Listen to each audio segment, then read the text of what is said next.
Okay, let's go.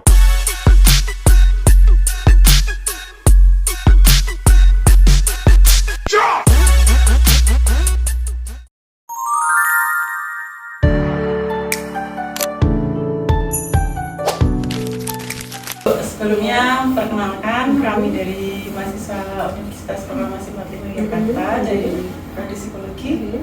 Kami izin untuk wawancara Ibu berkenan. Sebelumnya saya Farida Nur Husna, bisa dipanggil Farida.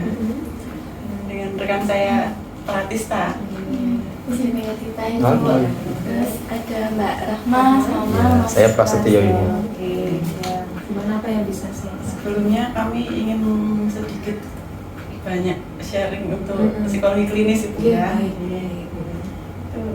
Mungkin Ibu bisa diceritakan tentang dulu gimana sih perjalanan dari Ibu pendidikan formal itu hingga menjadi seorang psikolog klinis.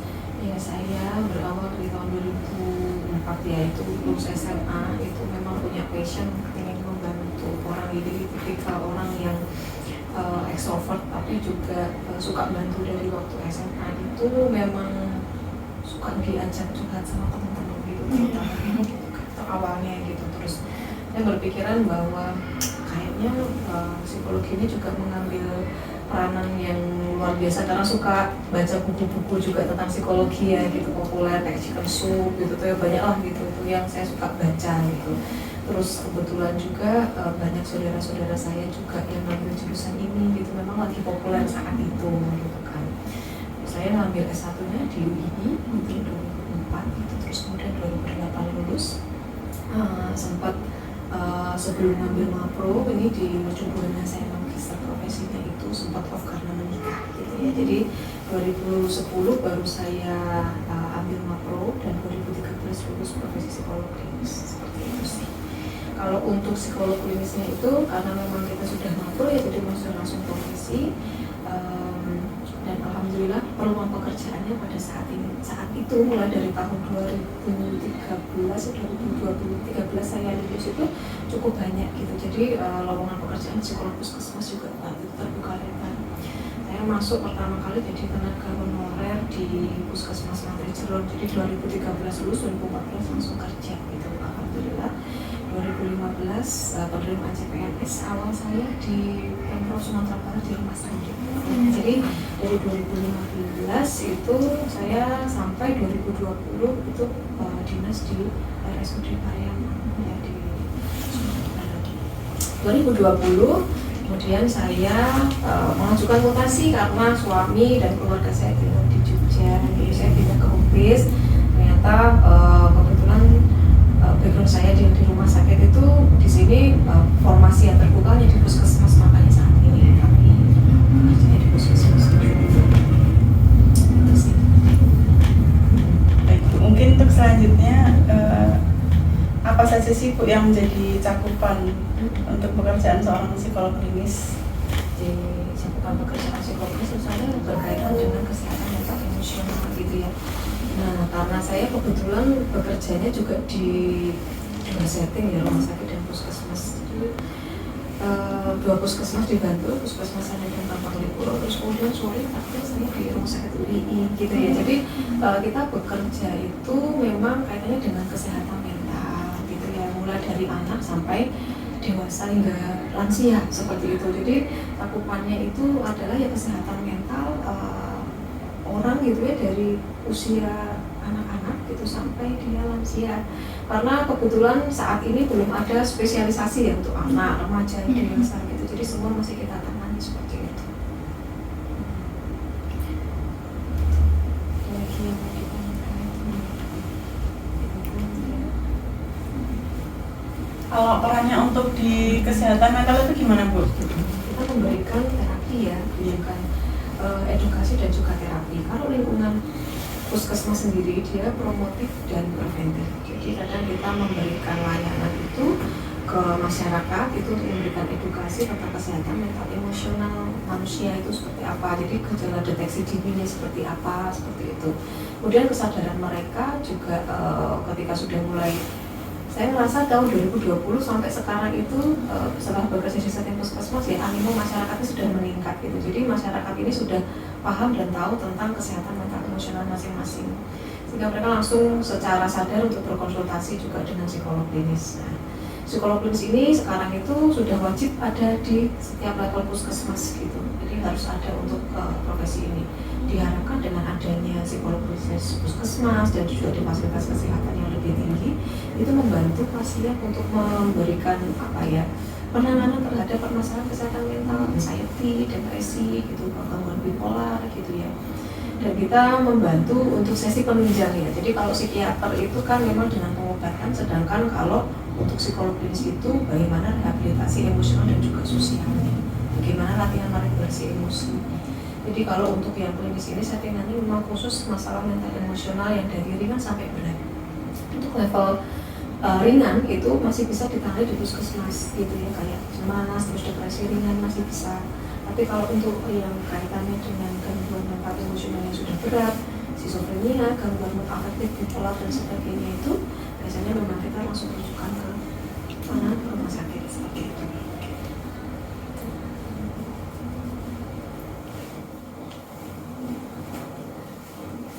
Kalau secara umum gitu, interaksi dari ibu sama klien gitu biasanya tergantung kliennya juga. Ya, untuk klien juga ya. Padahal kalau klien anak kan biasanya dengan kita itu gimana ya, melakukan bonding ya, melakukan shopping atau melakukan raport gitu ya, bonding raport sama klien itu tergantung juga penerimaan pasiennya. Itu akan sangat berbeda gitu ketika pasien itu dibawa oleh keluarganya. Misalnya pasien anak dibawa oleh orang tuanya, kan dia merasa bersalah ya, nggak bisa merasa salah, nggak ngerasa dia punya ada masalah seperti itu yang terjadi.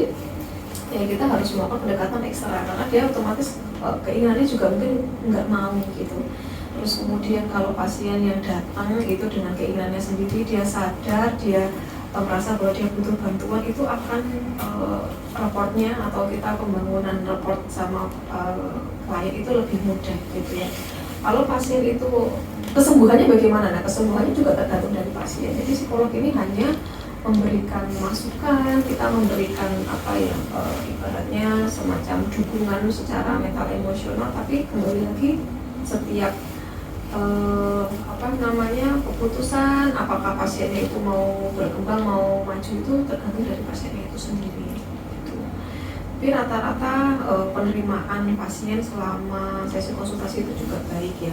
Alhamdulillahnya tidak pernah ada masalah, nauzubillah min dzalik ya, tidak pernah ada kendala dan tidak pernah ada kayak semacam keluhan ya dari pasien gitu ya, baik saya bekerja di lingkungan setting puskesmas maupun di rumah sakit seperti itu.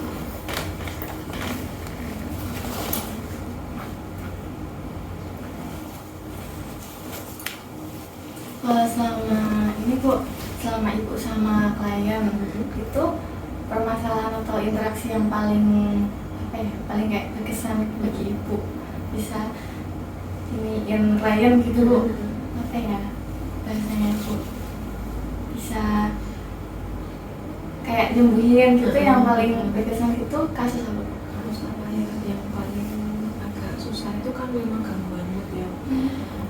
Sebetulnya gimana ya, saya tuh kan kadang memberikan beberapa pasien tuh memberikan kontak person karena memang emosinya nggak stabil. Jadi kejadian yang pernah saya alami itu nggak enak juga sih sebetulnya. Pasien tuh kan ketika datang kita kasih kontak itu jadi demanding gitu. Jadi pernah suatu ketika itu jam 12 malam saya menerima SMS itu bahwa bu saya nggak kuat lagi, saya nggak sanggup hidup lagi kayak gitu. Ada indikasi pasien tuh pengen bunuh diri gitu. Nah itu tuh waduh, saya sebagai psikolog kan sebenarnya udah nggak jam dinas, tapi gimana ya, mau nggak mau harus kita tangani gitu tuh ya, otomatis kan kita dampingi gitu. Jadi waktu itu memang kita langsung responsif untuk menelpon, terus kemudian juga siaga gitu ya, teman-teman ini saya juga bersiaga nanti kalau sampai terjadi hal yang tidak diinginkan. Nah alhamdulillahnya ya karena hubungan saya juga baik juga dengan pasien ini, ya tidak jadi gitu tuh loh ya. Dan kemudian saya bisa meminta orang tuanya untuk membawa anak ini untuk menjalani rawat inap, karena kalau sudah ada percobaan bunuh diri ini adalah gangguan kedaruratan psikiatrik namanya. Jadi itu harus segera dilakukan rujukan ke rumah sakit. Di saat itu kami langsung berusaha untuk minta tolong untuk keluarga, maksudnya kalau seperti ini juga untuk dibawa ke rumah sakit terdekat waktu itu, dibawanya ke rumah sakit RSUP gitu. Alhamdulillah dapat penanganan setelah pasiennya kembali untuk minta rujukan ya, karena pasiennya tetap minta rujukannya ke Puskes 1. Ya itu sudah dalam kondisi baik, dia sudah mulai bisa kuliah lagi kayak gitu tuh, senang gitu tuh ya kan. Jadi hubungan kita sama pasien juga baik gitu. Kalau dari pasiennya ke kita apa ya, ada sisi ikut senang kalau misalnya mereka kondisinya membaik ya gitu kan, terutama pada saat mereka itu sudah mungkin kalau yang pasien-pasien yang anxiety itu obatnya sudah selesai, terus kemudian kembali ke kita itu dalam kondisi yang menurut kami sudah stabil seperti itu. Di situ sih penanganannya yang saya lihat itu, kalau pasiennya itu semakin memburuk kan kita jadi tanggung jawab kita, tapi ketika kita bisa mengedukasi, terus kemudian membuat mereka juga menyadari bahwa dia nggak sendiri, nah itu adalah suatu hal yang penting ya. Dan akhirnya nanti dia kesehatan mentalnya juga akan semakin meningkat. Maaf makanya itu kan kayak kasusnya mungkin agak berat ya, itu sampai mau bunuh diri. Ibu tuh awalnya gimana waktu menerima laporan itu dari pasien itu ibu cara kan masih kan ibu menenangkan diri dulu kan, nah itu gimana bu, terus cara membujuknya itu? Kalau namanya kita kaget ya, shock ya, karena kan malam, kadang kita juga kalau memang dilalahnya itu saya belum tidur waktu itu, karena kebetulan malam itu juga masih ada sesi konsultasi online ya di Halodoc ya. Wah ini agak lumayan juga saya tidur, pasiennya itu dari mana-mana gitu kan. Sampai itu tuh masih belum tidur gitu, masih ya enak gitu tuh, mau posisi udah mau tidur tapi belum tidur. Saya tenangin diri dulu gitu, sebelum saya membalas saya tenangin diri dulu, saya lihat responnya gitu tuh, terus dia ini kamu kenapa, apa yang kamu pikirkan kayak gitu. Waktu itu nggak dibalas gitu, otomatis saya harus mencari cara untuk menghubungi dia, ya saya telepon, soalnya 2 kali nggak diangkat ya. Terus kemudian pada yang ketiganya tuh diangkat, alhamdulillah. Saya ajak ngobrol baik-baik, ngobrol itu saya kalau kamu nggak sanggup ngomong gitu ya, saya minta tolong untuk coba amankan ibu atau bapak gitu, siapa yang paling dekat kamu itu punya, masih bisa diajak komunikasi. Dan kalau pasiennya panik, masa kita juga ikutan panik ya, nggak boleh gitu. Jadi kita betul-betul harus menenangkan diri. Kalau langkah awalnya ya biasanya saya terus inhale exhale dulu ya, bismillah gitu tuh ya kan ya, bismillah dulu gitu. Kita informasikan secara tenang gitu. Kalau pasiennya panik, kita nggak boleh ikut panik, itu kuncinya seperti itu. Kita harus lihat respon keluarga, terus sumber dayanya yang bisa dimanfaatkan dari lingkungan itu apa.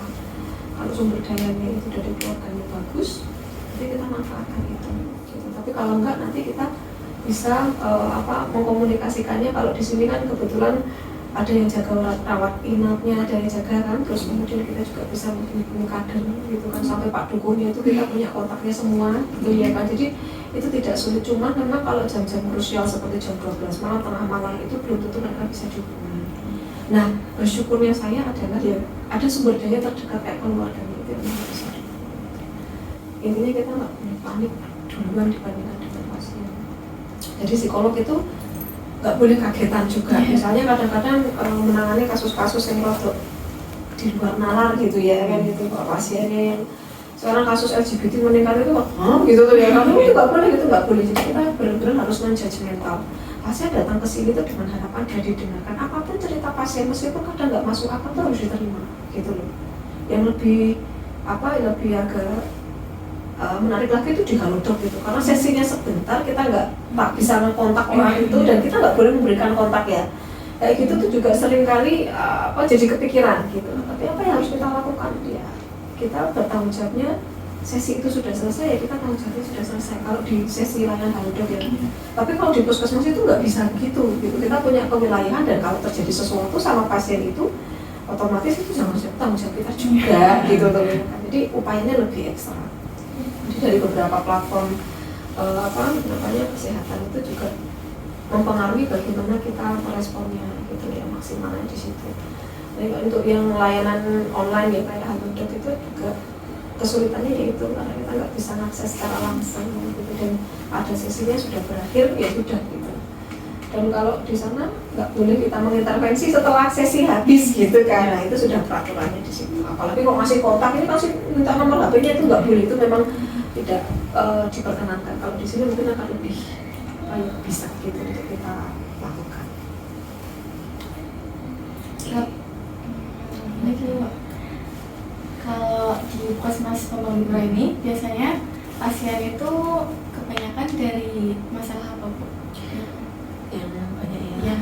Jadi untuk di Puskesmas Pembangkit ini sebetulnya kasusnya itu yang pertama yang wajib ya. Jadi sekarang Kemenkes itu menginginkan bahwa setiap ibu hamil yang melakukan pemeriksaan di puskesmas itu harus melewati screening jiwa, gitu ya. Jadi untuk menekan angka kematian ibu akibat depresi postpartum. Jadi itu wajib gitu. Jadi pasiennya banyak juga yang ANC terpadu ibu hamil, tadi kan juga keluar masuk ya, kita lihat gitu dan sampai siang gitu.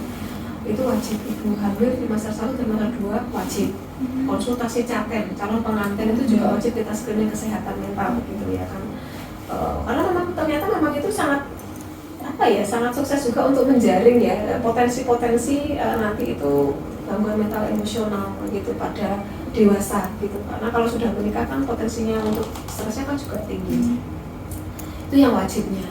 Terus kemudian pasien atas permintaan sendiri, sendiri ini biasanya pasien dewasa usia produktif dan dia sudah mulai melek tentang kesehatan mental datang ke ke psikolog biasanya untuk cerita karena dia nggak bisa didengarkan, atau pasien rujukan dari poli-poli lain. Nah, rujukan dari poli-poli lain ini biasanya dari poli umum keluhannya nggak bisa tidur.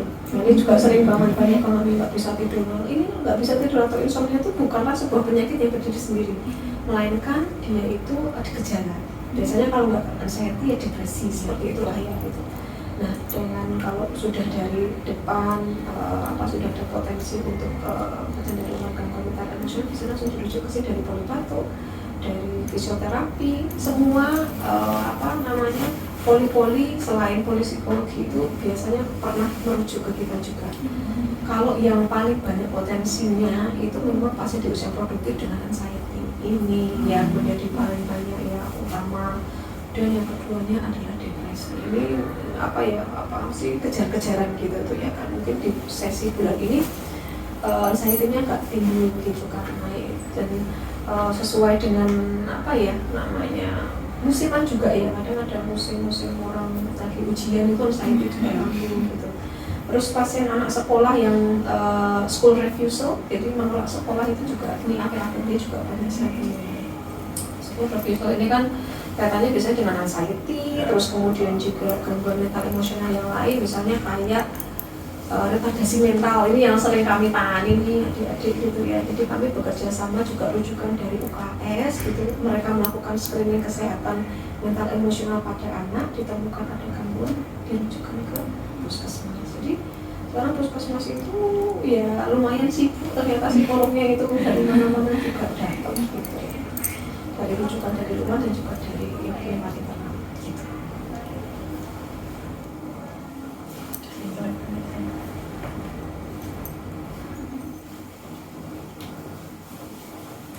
Apakah Ibu pernah bekerja sama dengan profesi lain seperti dokter, psikolog sosial, atau guru? Iya, pasti menangani ke sana ya, pasti kita dengan kerjasama itu karena kita di sebuah lingkungan organisasi, kerjasama itu ya harus ya gitu. Karena kan dokter juga mengirim rujukan ke kita ketika pasien itu juga membutuhkan pengobatan, itu juga kita merujuknya ke dokter untuk melakukan pengobatan atau rujukan lebih lanjut gitu ya. Kalau dengan guru iya gitu, karena beberapa pasien saya itu memang diantarkan gurunya malah gitu. Terus kemudian kita melakukan kayak terapi perilaku untuk siswanya. Ya gurunya yang akan memberikan kayak semacam pengawasan ke anak ini gitu untuk proses perkembangannya seperti itu. Jadi kerjasama kita itu bisa lintas profesi, lintas sektoral, misalnya kayak dengan Pak Dukun tadi, kita masih duduk di kami ya, Farida juga mungkin kan ada tahu gitu, tadi ada Pak RT, Pak RW itu kadang-kadang kalau kita memang mau melakukan home visit ya, home visit ini pasiennya khusus ya, pasien yang sudah tidak memungkinkan untuk dibawa, menolak obat dan sebagainya, itu biasanya kami bekerja sama dengan perawat atau program jiwa untuk melakukan pendampingan di rumah gitu. Jadi ya kerjasama itu harus kita lakukan karena kita nggak bisa berdiri sendiri. Kita di bawah organisasi di puskesmas maupun di rumah sakit ya. Kalau di rumah sakit kan rujukan dari psikiater, rujukan dari profesi lain, dokter rehab medik itu harus gitu ya. Bahkan waktu dulu saya di di RSUD ya, kalau rumah sakit swasta kan jarang. Saya itu sering diminta tolong sama PPA ya, untuk melakukan pendampingan gitu ya kan, dari Polsek, dari PTD-nya sendiri gitu untuk melakukan pendampingan anak-anak korban kekerasan itu seksual ataupun kekerasan emosional. Dan saya juga salah satu tim dari lembaga perlindungan saksi dan korban di wilayah DIY. Jadi nanti itu kalau misalnya ternyata ada kasus yang membutuhkan pendampingan di wilayah DIY itu nanti saya juga didampingi seperti itu. Cuman kalau di puskesmas ini biasanya misalnya sektornya baru dikit ya. Di rumah sakit itu memang saya tuh sampai mendampingin di saksi ahli di pengadilan itu sudah di usia baru-baru saya kerja gitu ya, dia itu agak berat ya kasusnya gitu ya, melakukan pendampingan ke anak bahkan sampai ke pelaku ya, karena saking kita lintas sektoralnya tadi deket gitu ya, teman-teman saya juga banyak yang dari kepolisian itu juga terus akhirnya merujuk terus gitu ya kan tiap hari. Cuman ketika sudah masuk ke saya ke puskesmas ini sudah jarang, biasanya nanti kita sektoralnya lebih skupnya lebih kecil gitu. Ada satu kasus yang menurut Ibu itu paling menarik selama Ibu perjalanan menjadi psikolog klinis? Iya ya, tadi kayak pasien bipolar tadi ya, itu tuh juga contoh dihubungi, terus kemudian kasus yang waktu dulu pendampingan itu kasus kekerasan pada anak itu gitu kan, saya mendampingi ini agak ternyata juga ya karena kita punya anak umur 4 tahun dilakukan perkosaan dan saya dampingin dia itu sampai ke proses BAP mendampingi, proses pengadilannya mendampingi, proses pemulihannya mendampingi, akhirnya yang saya bertahun-tahun ya gitu 4 tahun dan akhirnya dia menimbulkan reaksi fisiknya itu adalah precocious puberty. Precocious puberty itu adalah pubertas awal umur 5 tahun ya, itu menstruasi kayak gitu ya. Jadi saya mendampingi waktu kok udah 4 tahun kok sudah mulai ganjel kayak gitu, mulai suka tahu itu pernah saya tangani gitu, dan pada akhirnya ketika saya pindah ke sini juga kehilangan ya gitu tuh ya kan, dia yang mau nggak mau ya kita refer ke psikolog yang menggantikan saya. Dan itu sih berkesannya selama saya ini, selain yang kasus bipolar itu juga banyak, kalau untuk yang kasus pendampingan anak-anak yang korban kekerasan ini juga menjadi perhatian saya dan masih saya ingat sampai sekarang gitu, karena memang impactnya itu loh ya, impactnya itu kita bisa merasakan sebagai seorang ibu juga kalau anaknya dibegitukan itu bagaimana, dan proses pendampingan pelakunya sampai ya kondisinya ya bukan kita bilang cuma 12 tahun itu dibandingkan dengan trauma anak ini kayak gitu kan, mendampinginya itu yang paling berkesan bagi saya gitu ya. Sampai sekarang masih sering kontakan juga kalau ibunya ya gitu, gimana kasusnya anaknya sudah SD ya sekarang gitu kan, dan sering harus minum obat untuk menurunkan pubertinya itu tadi supaya nggak muncul gitu, tuh minum obat terus gitu. Dan sekarang masih itu mental emosional kan juga nggak stabil ya anak umur segitu, dan nanti riwayat kayak kena penyakit yang lain kan juga bisa gitu. Itu sih, cuman ya kita hanya fokus dengan apa yang bisa kita lakukan saja ya. Dan jadi psikolog klinis itu kita harus punya empati, tapi tidak boleh terus kita mikirnya banget ya gitu tuh ya, dalam artian bahwa ketika kita pulang kerja, pulang dinas itu terus langsung tadi pasienku gimana, tuh nggak boleh. Kita harus lepaskan bahwa itu tanggung jawab kita yang paling penting, kita fokusnya di saat sesi terapi kita yang terbaik. Tapi ketika kita pulang kita harus jadi peran kita sebagai seorang ibu, sebagai seorang istri di rumah nih, udah gitu. Jadi ritual saya ketika saya pulang itu saya udah beres-beres, ganti baju itu, terus kemudian udah kayak gitu kita lakukan aktivitas di rumah gitu. Jadi ya kalau misalnya nanti ada dihubungi sama pasien dalam itu kasusnya lain, tapi jangan sampai kita terus kebawa-bawa pikiran sampai nggak bisa tidur kayak pasienku nanti gimana gitu tuh ya kan, itu memang tidak boleh gitu. Jadi harus profesionalnya di situ, sehingga makanya antara pasien dan juga psikolognya itu juga harus ada boundaries juga ya. Boundaries ini akan melindungi kita juga supaya mentalnya nggak terganggu. Iya. Orang mikirin masalahnya orang, masalahku gitu ya kan, gitu. Kita belajar ke situ gitu kan. Dan mungkin adik-adik juga yang di psikologi S1 pun juga langsung ini aku mau curhat kayak gitu udah mulai ya mungkin ya ambil psikologi, terus kamu ini nggak ngelihat aku tuh apa kepribadianku gimana disuruh nebak-nebak gitu kan tuh ya bukan dukun gitu kan ya kan, terus kita suruh melihat tanda tangan atau apa itu kadang-kadang kalau pas masih S1 juga sering ditanyain gitu ya, kita psikolog pun juga kayak gitu, mbak tolong dilihat tulisanku dong, ya memang ada sih ilmunya, cuman kan kita nggak bergerak di situ ya. Sampai baca pikiran gitu Bu. Iya, temennya, kamu tahu nggak apa yang kamu pikirin kayak gitu, itu kan suatu hal yang harus salah kaprah ya kayak gitu.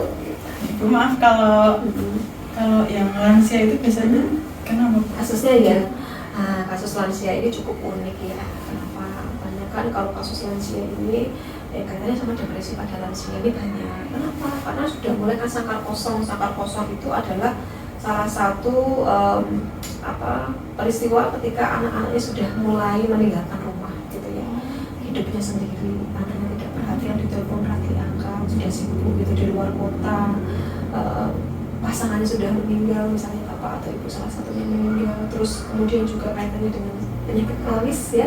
Nah, jadi kalau di puskesmas itu ada prolanis gitu ya, jadi yang perkumpulan lansia dengan penyakit kronis, diabetes, hipertensi, yang itu yang harus minum obat secara rutin setiap hari. Itu otomatis kan capek mereka. Nah, kadang-kadang itu juga memunculkan faktor risiko orang-orang yang mengalami gangguan mental emosional, salah satunya depresi atau cemas, bosan minum obat, atau penyakit degeneratif kayak penyakit degeneratif itu Alzheimer gitu tuh ya kan, atau demensia gitu ya, udah mulai lupa. Misalnya juga saya mendapatkan rujukan pasien ini, tapi kalau ini harus dengan obat ya kalau demensia ini, karena memang dia ada degenerasi kognitif pada otaknya gitu, jadi harus minum obat. Dan terapinya seperti apa ya? Terapinya nanti ke caregivernya biasanya kita perkuat. Saya sering memberikan penyuluhan juga bagi caregiver lansia, caregiver jiwa kayak gitu, supaya bagaimana mereka itu bisa mengasuh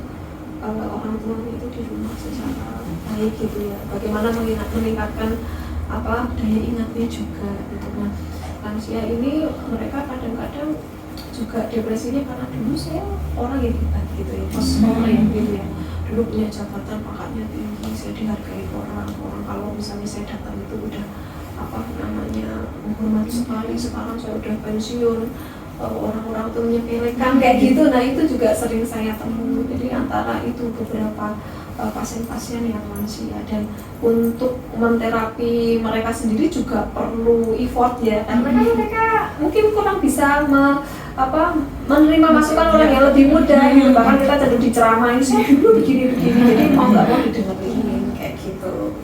Itulah kalau lansia. Nanti itu akan terjadi pada orang tua kita juga gitu. Jadi kalau saya juga melihatnya lansia itu ya sama seperti orang tua saya, cara pandangnya lebih karena anaknya sibuk, itu minimal harus ada sesekali 2 kali untuk ditengok supaya mereka tuh masih merasa diperhatikan.